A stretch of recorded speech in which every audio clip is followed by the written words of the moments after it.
क्योंकि पंचतंत्र में तो बहुत ढंग से 5 कहानियां लेकर के 5 सूत्र लेकर के विष्णुगुप्त ने दुनिया के सामने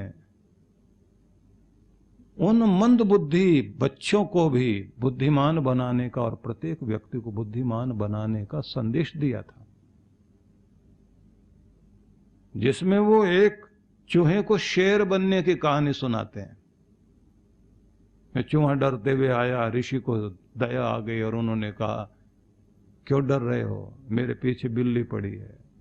तो कहा चलो आशीर्वाद देता हूं, तुम बिल्ली हो जाओ। अब वो फिर डर करके आया, बिल्ली बना हुआ, बिल्ली डर कर आई, क्या हुआ, कुत्ते से डर लग रहा, चलो कुत्ता बन जाओ। अब कुत्ता भी एक दिन डरता हुआ आया, क्या हुआ, शेर से डर लग रहा है। डर खत्म नहीं हो रहा, रूप बदलते जा रहे हैं। अब शेर जब बन गया तो कहते हैं वहां तो कहानी ये की गई, जिसको शेर बनाया था वो फिर ऋषि को ही खाने आया और उन्होंने फिर कह दिया जाओ फिर से पुनर्मूषको भव, फिर से मूषक बन जाओ। लेकिन मैं कुछ और कहना चाहता हूं कि एक दिन शेर भी डरता हुआ आया। मैं कहानी को थोड़ा सा आगे ले जा रहा हूं। तो ऋषि ने पूछा कि अब क्या हुआ, कि कोई बड़ी अजीब सी आवाजें आ रही हैं, वो फायरिंग कर रहा है कोई। अब ऋषि जो है उसकी तरफ देखता है और देख करके कहता है ऐसा है, मैंने चूहे को शेर तो बना दिया लेकिन बाहर का रूप ही बदल पाया, क्योंकि दिल तो अभी भी चूहे का ही। तू बाहर से शेर हो गया लेकिन दिल अभी भी चूहे का है। जिस दिन तेरा दिल शेर हो करके शेर वाला दिल बनेगा उस दिन तुझे डर नहीं। बाहर का हार्डवेयर चेंज कर दिया, अंदर का सॉफ्टवेयर वही है। कृष्ण भगवान यही कहते हैं तुम अपने अंदर वाला चेंज करो, बाहर भले ही तुम चूहे होकर भी शेर हो सकते हो। कमजोर शरीर वाला भी बहादुर हो सकता है। शरीर को बहुत मोटा ताजा करने से फर्क नहीं पड़ेगा, फर्क पड़ेगा अंदर की शक्ति को बढ़ाने से। अगर आप अपने अंदर की शक्ति को बढ़ाते हैं तो बात बनती है। ये बात ध्यान रख लेना। युद्ध के नियम होते हैं जिसमें कहा जाता है कि जो आर्मी खाली समय में ज्यादा तैयारी करती है, बस समझ लीजिए युद्ध जीतने का अधिकार उसी को होता है।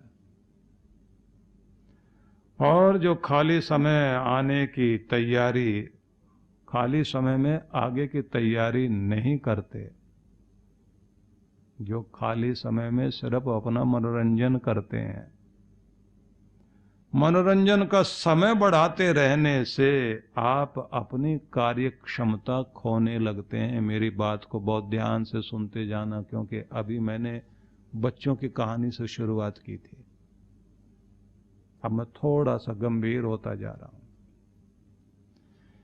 खाली समय में जो लोग अपना मनोरंजन करते हुए और मनोरंजन का समय बढ़ाते जाते हैं तो उनकी कार्य क्षमता खोती जाती है, उनके मनोरंजन की क्षमता बढ़ती जाएगी। सोशल मीडिया का जो मनोरंजन है वो आपको कहीं पर भी नहीं पहुंचाता, बल्कि जहां आप पहुंचे होते हैं वहां से भी पीछे लेकर के जाता है।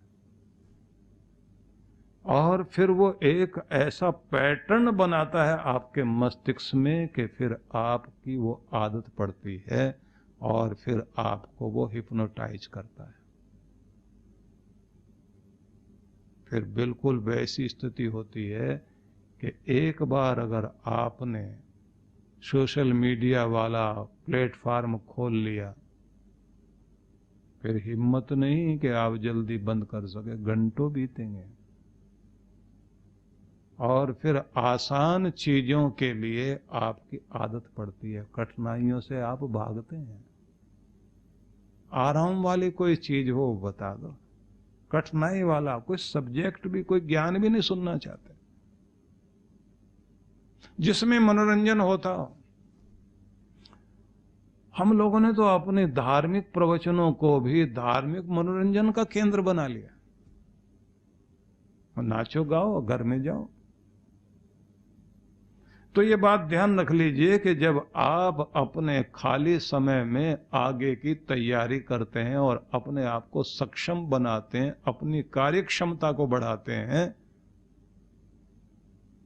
तब आपके जीवन में कठिनाई का दौर आ भी जाए, कठिनाई आपसे डर कर भागेगी, आप कठिनाई को देख करके डर कर नहीं भागोगे, बल्कि चुनौतियों को देख करके आपके चेहरे पर मुस्कुराहट जागेगी कि ठीक है, एक चैलेंज आया है। जिन बच्चों को गणित से डर लगता है और जब वो बाद में अभ्यास करते करते उसमें महारत हासिल कर लेते हैं, तो उनके सामने बड़ी कमाल की बात होती है कि कठिन से कठिन सवाल आए, देख के मुस्कुराते हैं, अच्छा भी हल करते हैं। थोड़ा टाइम ज्यादा लग जाएगा लेकिन अच्छा लगेगा। भारतीय रेलवे का टाइम टेबल जिस प्रोफेसर चक्रवर्ती ने पहली बार बनाया था, वो गणित के बहुत बड़े विद्वान थे। और जब उनका पीठ का ऑपरेशन हुआ तो उन्होंने ये कहा, मैंने पूरी जिंदगी में कोई नशा नहीं किया, मांसाहार नहीं, और ये सब चीज़ों से मैं दूर रहता हूँ, तो फिर मुझे क्लोरोफार्म वगैरह नहीं सूंघाना। कोई एक कठिन सवाल मेरे सामने रख दिया जाए गणित का, और ऐसा कोई हो कि तुमने 20 मिनट ऑपरेशन करना, मैं आधे घंटे में सवाल पूरा कर सकूं। तो 3 बड़े प्रोफेसर लोगों ने उनके सामने एक गणित का बहुत बड़ा ऐसा सवाल रखा जो दूसरे लोग उसे 3 या 4 घंटे में करेंगे, लेकिन उनको पता था कि ये आधे घंटे में पूरा कर लेंगे। डॉक्टर ने पीठ के फोड़े का ऑपरेशन किया और 20 मिनट में टाँके वाँके लगाकर पट्टी बांधी। 22वें मिनट में डॉक्टर जो है देखता है कि मेरा काम पूरा हो गया।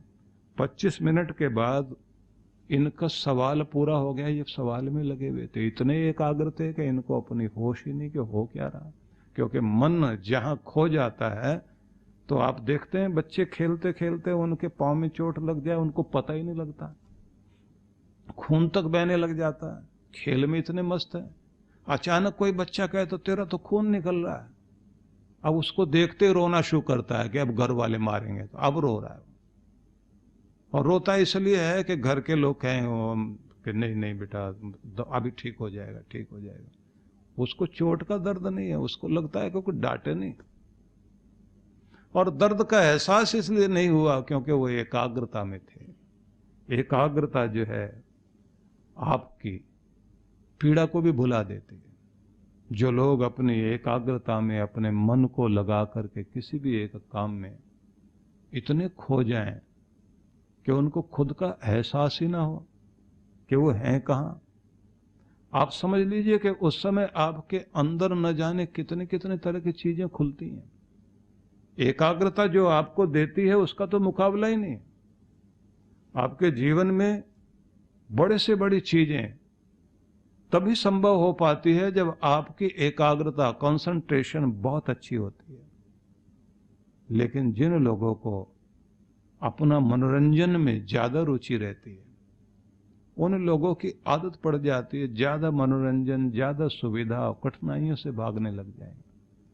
और जीवन का एक बड़ा महत्वपूर्ण नियम है, जितना जितना आप सुविधाओं की तरफ चलते चले जाएंगे, बात को बहुत ध्यान से सुनना, जितना जितना सुविधाओं से आप जुड़ते चले जाएंगे, सुविधा भोगी होंगे, सुविधा पसंद करने वाले होंगे, तो जितना सुविधा को चाहेंगे उतना उतना जीवन कठिनाई में पड़ता चला जाएगा। जितना जितना आप कठिनाइयों की तरफ चलते चले जाएंगे उतना उतना जीवन आसान होता चला जाएगा। जीवन को अगर आसान बनाना है तो कठिनाइयों से लड़ना सीखिए, कठिनाइयों से भागना नहीं। कठिन चीज को पहले हल करना शुरू करो। मुश्किलों से भिड़ना, समाधान खोजना, और चिंता करते हुए, समस्या की चिंता करते हुए अगर हम अपना समय लगाएंगे तो ये बात ध्यान रख लीजिए कि चिंता करते हुए अगर समय लगा रहे हैं तो चिंता बढ़ती चली जाएगी, लेकिन जिस समय आपका ध्यान समाधान पर ज्यादा होगा तो चिंता घटनी शुरू हो जाएगी। मुसीबत है, मुसीबत मुसीबत मुसीबत, इसी का जाप करते रहने से तो मुसीबत नहीं हटेगी। मुसीबत का हल क्या है, ठीक करने का तरीका क्या है, बस इस पे दिमाग लगाना शुरू कर दीजिए। उसमें जितना मस्तिष्क आप लगाते चले जाएंगे समाधान अंदर से ही मिलते हैं। तो भगवान श्री कृष्ण ने कहा, आदेश दिया कि जीवन की क्षुद्र दुर्बलता को, भावुकता को त्याग कर व्यक्ति अपने महान कर्तव्य के लिए सदैव तत्पर रहे। दूसरी बात कही कि कायरता को जिंदगी का हिस्सा मत बनने दो। तीसरी बात कही, तुम जहां हो, जिस परिस्थिति में हो, वहां से ऊपर उठो। अपनी भावुकता को त्याग कर, अपनी परिस्थितियों को त्याग कर ऊपर उठना सीखो। इसलिए जगह जगह पर यही संदेश है। एक स्थान पर फिर देखिए, इसी अध्याय में दूसरे अध्याय का ये 37वां श्लोक है, जिसमें भगवान कहते हैं, तस्मात् उत्तिष्ठ कौन्तेय युद्धाय कृत निश्चय। कुंती पुत्र अर्जुन, निश्चय करके युद्ध का, संघर्ष का, कि युद्ध करना है, उठो। तो फिर आपको वहीं लेकर चलता हूं। जिस परिस्थिति में, जिस स्थिति में, जिस दौर से आप गुजर रहे हैं, जहां आप खड़े हैं, जहां आप बैठे हैं, जहां जिंदगी जी रहे हैं, वहां से ऊपर उठने का संकल्प। कोई और आएगा मेरे बदले, मेरे लिए मेरी किस्मत बना देगा, मेरी जिंदगी ठीक कर देगा, ऐसा कुछ भी होने वाला नहीं है। आपके बदले आपकी जिंदगी कोई और जीकर आपको बेहतर कर देगा, ऐसा होने वाला नहीं। और जिंदगी में अगर लॉटरी का टिकट लग भी जाए, संयोगवश कोई बड़ा काम हो भी जाए, तो जो चीज आपको मिली है वो टिकेगी, ऐसा संभव नहीं है। लॉटरी लग सकती है, लग भी गई तो आप अमीरी को प्राप्त हो जाएंगे, संभव नहीं है। कम से कम 2 लोगों को तो मैं जानता हूं, एक व्यक्ति ने 7 करोड़ रुपए जीते थे, एक ने 5 करोड़ जीते थे। कौन बनेगा करोड़पति में?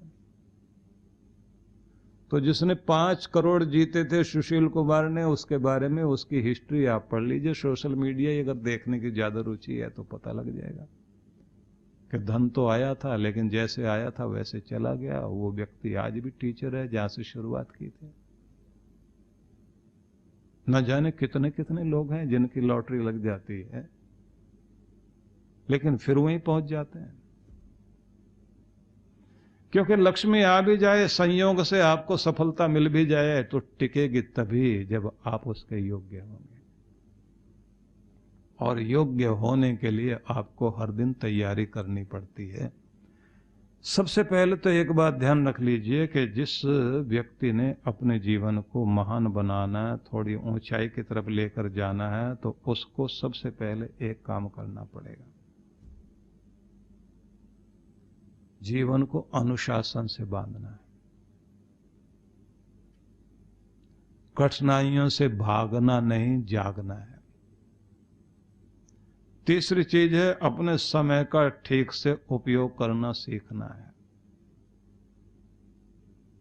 चौथी चीज है जो याद रखना है कि मुस्कुराना है हर पल। 3 शब्द कहे जाते हैं ना, मुस्कुराना, शुक्राना और दिल नहीं दुखाना। बस ये याद रख लीजिए। मुस्कुराते रहना, शुक्राना करते रहना,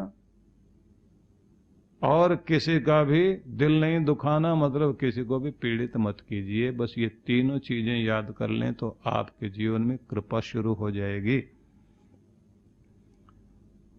कहते हैं जब जागो तब सवेरा,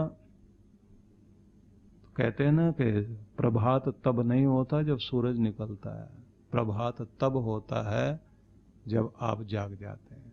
तो आपका सवेरा कहाँ से शुरू हुआ? तो आप उठिए, जागिए, अपनी स्थिति को समझिए। और खास बात, क्योंकि मैं जल्दी जल्दी में सूत्र बोल रहा हूं, हमारे देश में एक बहुत अच्छे ग्रामीण कवि थे, उनका नाम था घाघ। तो अब जो है किसी आदमी को ज्यादा कोई चतुर हो, होशियार हो, लोग कहते बड़ा घाघ है। तो उन्होंने एक बड़ी कमाल की बात कही थी, आप भी याद कर लीजिए। ओछी बैठक और ओछे काम।